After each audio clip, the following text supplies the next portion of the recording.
আপনি কি জানেন এমন কিছু আমল আছে যা আপনার জীবনের রিজিকের দরজা খুলে দিতে পারে? কিন্তু আমরা অনেকেই ভুলভাবে তা করি। অনেকে মনে করে নির্দিষ্ট কিছু দোয়া নির্দিষ্ট সংখ্যায় পড়লেই টাকা আসবে। কিন্তু ইসলাম আমাদের শেখায় রিজিক শুধু আমলের উপর নয়, বরং আল্লাহর রহমতের উপর নির্ভর করে। তাই আসুন কিছু সুন্দর আমল জেনে নিই। প্রথমত, সূরা ইখলাস। এটি এমন একটি সূরা যা কুরআনের 1/3 সমান।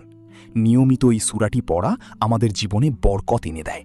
দ্বিতীয়ত, আল্লাহর সুন্দর নাম আর রজ্জাক বলে দোয়া করুন, যার অর্থ একমাত্র তিনিই রিজিক দাতা। আন্তরিকভাবে এই নামে আল্লাহকে ডাকুন, তিনি অবশ্যই আপনার ডাকে সাড়া দেবেন। তৃতীয়ত, আপনি বলতে পারেন ইয়া কদিয়াল হাজাত, অর্থাৎ হে প্রয়োজনসমূহ পূরণকারী, আমার প্রয়োজন পূরণ করুন। এইভাবে আল্লাহর কাছে নিজের প্রয়োজনগুলো তুলে ধরুন।